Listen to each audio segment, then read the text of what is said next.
ajandaa gurguddaa keessaa ajandaa takka.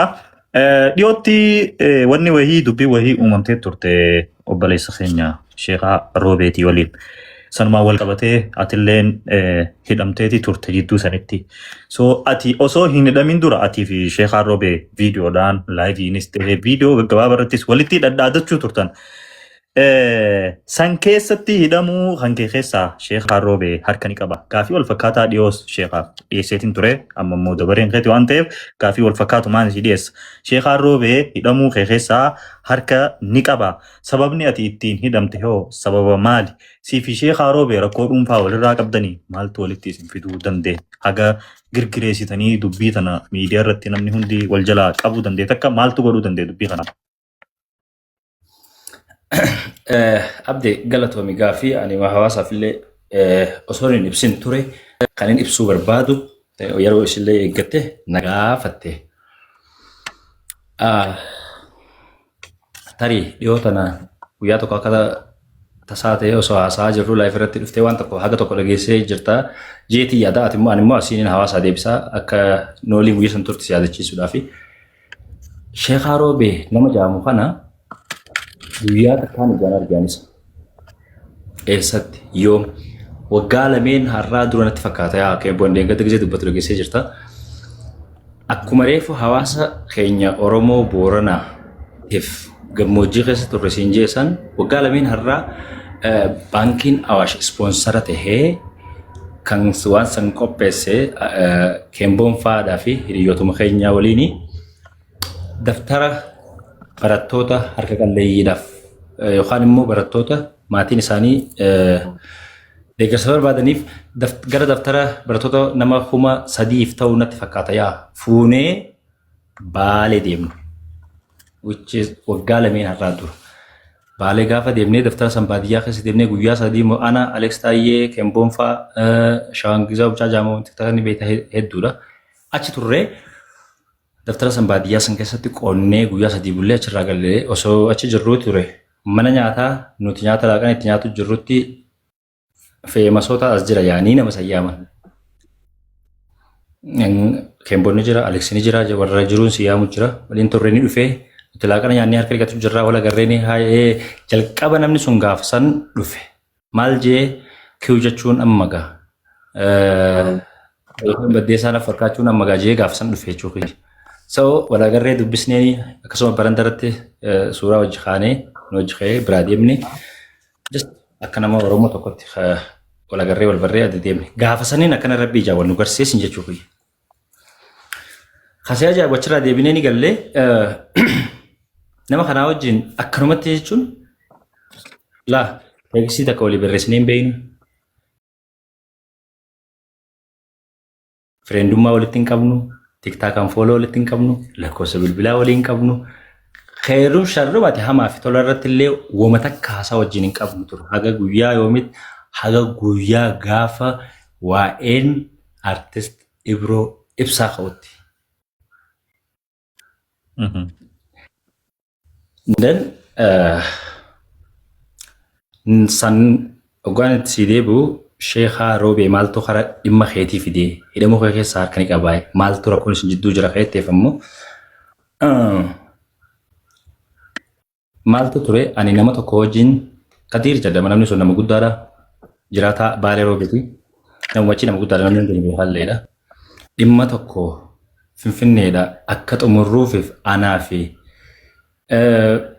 Fitsum nama jaamu nama Fitsum jaamurraan anatti dhufe Kadiir Hajiru.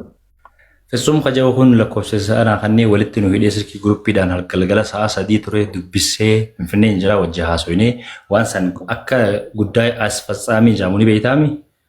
Dhimma nama fakkeenya yoo lafatees yoo hayyamoo tokko tees namaaf ceesisuu akka jechuudha.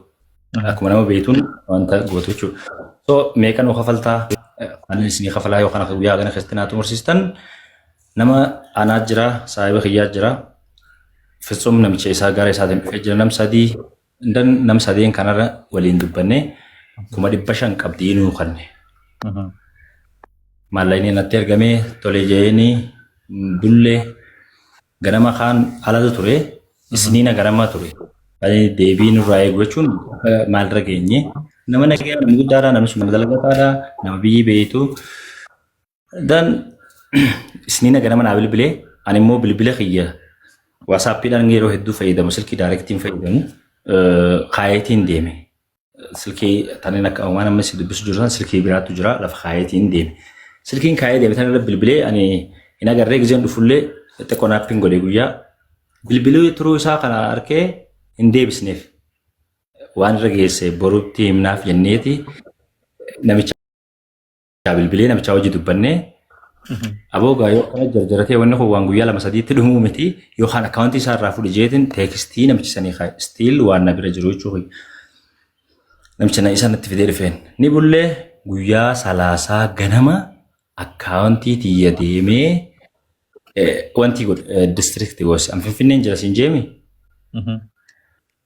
Maallaqa kana baankii deemeeti akkaawuntii irra nu dabarsee mire qabdiidha siin jeetiin jira. Guyyaa salaasaadhaa guyyaa lama keessatti deemee akkaawuntii distriktii maaliif akkaawuntii qabsiisuun barbaachisee maallaqa hooni jira yoo dhimmi sun siin ta'e maallaqa kiyya na deebisa qabdii namni gisa namarraa fuudhe waa walirraa bitu yookaan waan tokko walii godhu qabdiillee waliin deebisu garuu an siin deebisuuf siin deebisnallee waliin hin jenne maaliif akkaawuntii qabdii jeetiin gaafadhee deebii bareedaan akka inni ture yeroo sanitti nama dan bullee oollee amma guyyaa shanuu ta'e akkaawuntii kiyya qabamee ture qabamu jechuun mana murtii deemtee ragaa masakkarsiistee dan achi waajjira poolisii irraa qabaafattee mana murtii geessitee manni murtiidhaa gara baankii barreessee baankiin akkaawuntii akkan sochoone jechuudha. Maallaqa achirra jiru akkan sochoone godhuu jechuudha. Okay. Niin bilbileef soomii nama kana siif fidee dhufee maaliif wanni kun ta'e anuu barachin na yaamanii maal naan jedhe. Okay akkasii na yaamaniitiin ani maaliif hin dubaachi dhufaa maallaqa isaa yoo ta'e ni erginaa fi na hojii dubbate. Ani amma nama sana qaamaanis hin beeku. Kana fidee dhufee namicha Finfinnee jiraatu dallaala Finfinneeti warra markaatoodhaa kana ni beekta. Kana waliin dubbannee jidduma tana ture kadhimmi artist Ibroo Ibsaa sun ka'e waa'ee miidiyaa irraa gaafa hawwaanii beekanamu abbaan barbaade yaadatti kannachuu danda'a waan si fakkaate gara si fakkaatee fi wanni kun sirrii jettee yaaddin yaada tokko irra kan ta'e bira dabarta. Koomentiin isaa ta'u viidiyoo waraabdee barreeffama barreessitee akkuma nama tokkotti kan ta'ee fi bira yaada kan ta'e bira dabarta. San irrattiin ani waan tokko yaadadhee waa dubbadde wanni an dubbadde sunillee viidiyoon naga mallee ni jirti. Wayii yaadadhee artist Ibroo Ibsaatiif makiinaa binna jaame kan irrattiin waa yaadadhee wanni yaadadde kuni ustaaz akkaan jaalannuu fi kabajnu ustaaz Ibsaa Hassaniif amma dura makiinaan takka Saawud Arabiyaa bitamtee turte. Makiinaan sun galuufillee yeroo hedduu yaalamtee osoo hin galin ammoo makiinaa san galchuufillee miidiyaa hawaasa irrattillee yeroo tokko baasanii gara TikTok kana waa godhamaa wal qabamaa ture. Hin galleeni haftee makiinaan sun eessa buutee isii hagammaan beeku amma duuba dhuguma taananii binna jaamee chaalenjiin miidiyaa hawaasa irratti eegale kun dhugaa ni ta'a. Yoo dhugaa ta'e gammachuu kiyya. Ustaaz Ibsaa fi artist Ibroo Ibsaatillee anaaf obboleeyyanii ija takkaanii ilaalaa mee waliin ilaallaa hin dhiisinaati immoo waan jalqabdaa kana galmaan gaafa yaada kana asirratti ture dubbiin kaka'e. Akka itti fudhatame akka waan gandaaf yookaan immoo akka gandaatti dubbate.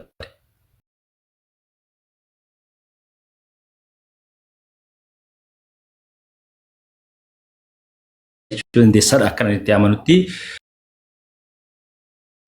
Dan dubbiin sun garamitti fudhatamtee hinaaffaa jibbuu baqa waan dila takkaa tureeti. Miidiyaan kun magaalaadha. Magaalaa keessa dhaabbattee uffataan uffadhe kana maana laaltaanis hin ta'u beekta. Achirratti ture amma sheekaan roobee kayyatte sun viidiyoo tokko waraabe. Ani fa walitti hin qabnu sun jee wanni isaan biraan ga'u humaa takka baqaate lolas tolas waliin hin qabnu nagees waliin gaafannu jechuufi. Amma viidiyoo inni waraabee irratti murtii guutu ati kajoo tokkoon arge gaafa sanatti. Gabra fa'aa minaamin jee viidiyoo waraabeetiin argee viidiyoon argoo dhaggeeffadheetiin oole na ajaa'ibee waan deemaa ture ni ilaale. Akkasii. Namni kun gaanama sheekaati. Ati ni beektaa maqaan isaa sheekaa. Salawaata nabi irratti buusee jalqabaa. Hadiisa fa'aadha himaa. Akka itti beektu hin baane. Teheet immoo waan dilee takka waliin laaquu jira beektaa gadi ilaalu deebiin achi rakkaneeffate yeroo eenyutti hinaafan beektu. Yoo makiinaa ta'e ani miilaan hin deemu jira. Mee akka amma dura makiinaa eenyu bitamtetti hinaafa kajoon deebii deebiseef. Deebiin kiyya tokko cisan ture. Kan inni isaa deebise. achirra dhaabbatee waan dilata akka inni haasaa ture jechuun nama tuffatte yookaan deebii deebisuuf hin barbaadin tokko dhiistee biraa deemte nama illee tuffadhu nama hundaa kabajaan qabu garuu dubbiin isaa nama amantiidhaa wajji wal qabatu sanuu tuffadheetiin dhiise waan dilata akka haasaa ture amma maal godhee laal kadhimma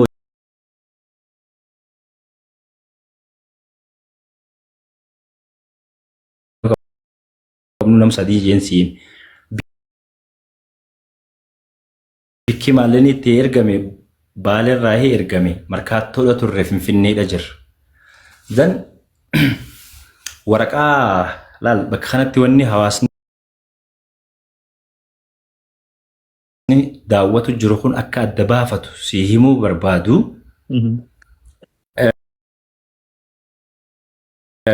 waraqaa seeraa jechuun xalayaa seeraa tan manni murtiidhaa akkanattiin akkaawuntii isaa cufsiise tiktaak irratti laayifii dhufee akkana manaa fi ati dubbannu kanatti fidee garsiisuun yakka ture jalqaba tokkoffarratti. Persoonaal keezii nama wajji qabdu sanuu waan seeraa wal qabatu hin baanaa beeku. Seerri ijaan qabu gurra qaba. Jechuun abbaan seeraa gizee murteessu waan nama wal dhabu nama wal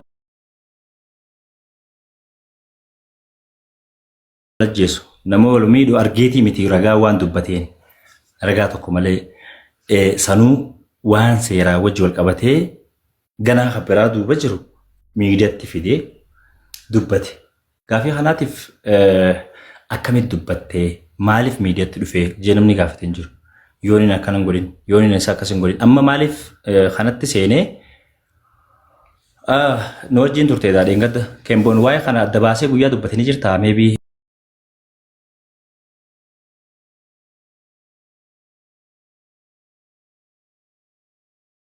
waldhabneen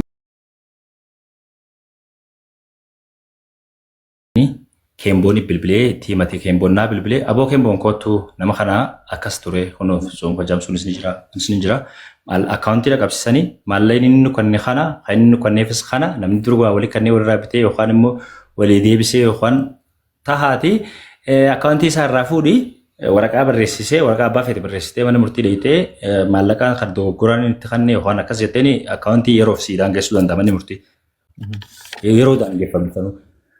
Fuudhiitii waraqaa san maallaqa malteessitiin cheeka barreessee kannaa fi ati immoo akkaawuntii kiyya akka gadhiisu godhee jennee wajji haasofne dheengadda uummata irra dubbataa ture inni Kemboon dhugaa jirtu lafa kaa'e.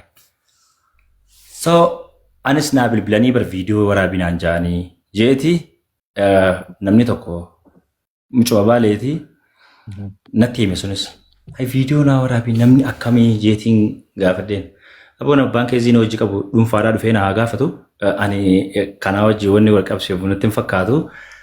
Okay, Tasheekaa Roobee achirra dhaabbateeti dubbii ajandaa Ibroo Ibsaa sanii wajji wal qabsiisee akka waan angartee Ibroo Ibsaa waan arsii taheef isaa waa je'ee fakkeessee fuudhee maal godhee narratti duula jalqabe. Maaliif inni filatame bakka kanatti? Ingirii nama maqaa amantiitiin deemu namni maqaa amantiidhaa qabu namni sheekha jaamee yaamamu kadaa'uwaa himu dhimma namaa tokko osoo ragaattiin qulqulleeffatin osoo biran jiraatin osoo nama kana hin beekin bilbilee osoo nan gaafatin walloon qabnu gaa'ee si galeeme osoo nan arkin waan namni sun jiraataa magaalaa Roobee ta'eef imagine gandummaan eessarraa akka kaatuun baan amantii keessas akka jirtu eessa biras akka jirtu achi jalqabame miidhatti fidee waan dila sanaasee inni hattuudha inni akkanaati inni akkasiiti wanni jaamiin hin jiraatu walii alaa kulli haaliin qeessiif sheekiif beekaaf wallaalaan hin hafne jaamee ani calliseetiin bira dabree torbaan booda ajandaan sun osuma akka deemu jiru torbaan booda maaltu dhufe guyyaa kudhan keessatti yaa ani yoon isa neessisin jee dhaaddataa ture ani yoon isa akkanan goosisin finfinneen deemu jira isa qabnee fiduu deemna yoo agartee jiraatteef meebii maaltu akka duuba jiru.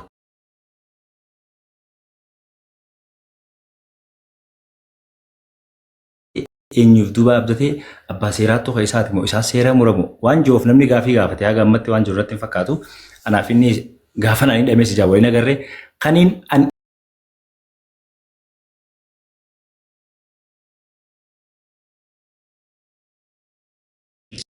anii fi namni sun itti walii kan inni magaalaa Finfinneeti. Imagine Finfinnee keessa seerri hin jiru jechuudha. Moo addatti magaalaan sun seera biraatiin bulti. Kajuus haga ammatti gaafiidha. Dubbatullee barbaannee ture egaa gaafii ta'eef hin deebise. Sheekaan Roobee wanti inni godhe hidhamuu isaa keessaa harka ni qabdaa jettee haati gaafatteef deebiin kan keessaan qaballee keessaan qabullee jeesii deebisee ture yoo agartee jiraatte. Eeshiidha itti taatu maqaa balleessuudhaan maqaa inni hin qabne itti moggaasuudhaan waa meeqa godhuudhaan kijiban irratti oofuudhaan harka keessaa qaba. Kasanirraa ala akkamitti akka ta'e an beekuu baadhus wanti sun ifa ta'uu baatus bikkiin ani itti hidhame Roobe. Kan inni irraa qabame Adaama. Akka zarraa Finfinnee irraa fayyadatin Adaamaa dhaqee obboleessa keenya tokkotu mana nyaataa banee mana nyaataa san guyyaa beeksiseetiin ganama nuu tattaa'aa jiru achitti kan inni qabame. Innis bakka san hin turre. Abbuma keezii na wajji qabuu fi poolisoota achi dhufanii fi Adaamaa nageessan Adaamaa immoo Adaamaan achitti mana murtee achitti si barbaada achitti yakka raawwatee jira jaamtee ati matamtee naan jedhe. Okay, gaarantii maleetiin qabaa namoota na fuudhanii deeman kanaaf immoo nu harkaa fiigeeti akka akkas ta'eeti waa godhee gaarantii naawwanni godhanii nama yaamanii namarratti naawwanni godhan wajjin deemee dhaqee helame gaafadhe guyyaan dhaqeerraa manni murtiidhaa yeroo ballamaan natti gaafate guyyaa 10 tursiisuu barbaadu jechuudha sun. Gizeen dhaqullee maal wajji qabdan jee namni na gaafate hin jiru. Namni ani poolis xaabiyaa dhufee hoggaa yaamanii na gaafatanii nama kana ijaan harkee hin beekuni. Ka waliin nu fide nama akkana jaamu. Mallayni nu kanneef akkanaati. Sababni nu kanneef kana. Na biraas hin qabdu hin jenneeni. Duraanumarraahu akkaawuntii immoo sababa malee cufsiise. Waa'een kun waa'ee gandaa fi gosaa wal tuttuqu waan ta'eef akkasitti akka hin hubatamneef maallaqa isaa akkaawuntii gadhiisaa ammas taana akkaawuntii gadhiisuu mana murtiirraa waraqaa barreeffate maalli isaa kan namuu fi keezii biraa waliin hojii qabaate maaliif hin dhufee asitti hidhamee jeetiin gaaf. Sababni asii dhufee hidhameef maali? Dabbaqaati waan akkanaa tokko ture keessaa haga alatti jabaa haga xiqqaatti beekaa haga wallaalatti waan diree takkaa ture ani guyyaa san hidhamee manni murtiidhaa maalli namicha akka deebi'uuf naaf namichi nagaya waliin qabnu nagaya wal gaafannee wal dubbisnee adda deemnee saayibota kiyya asumaan kan hin galateeffadhu Feesal Jibriil mucaa jaamu warra dhiirtiin hojii ture gaafa gizeen qabamee deemurraa illee makiina illee qabamee jedha deemee isaa achi na hojii turan isaantu beeka bakka. Wanni sun akkasitti cufnee bakka gabbayee miidiyaatti illee dubbatu hin barbaanne haalli keessa turee fi istireessa hamaa tokkotu ture waan hin malle tokkoo fi akkasittiin maaliin godhee cufeetiin biraa deebi'ee manni murtii waraqaa barreessee akkaawuntii illee gaddisaa maal jaajee. Kasi ajaa'ibu achirraa gizeen dhufu ani hisseetiin jira jeetaa isaa ture inni akka itti hissemee fi ajajee yoo hidhuu batta karaa kanaan qabaa fida asitti sidha jee ajaja akka ifitti dabarfachuu danda'a ammoo inni wanni inni godhe yaa garee takkaa jirata maallaqaan biyya alaa kana namoota isaan hin barbaanne balleessuudhaaf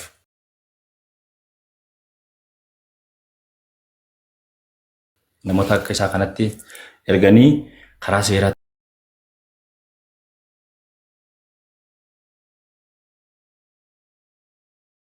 fakkaataa ala waliin beeynu wal agarreen beeynu gaafa waggaa 2 duraa kanas hin jeessa wal agarreen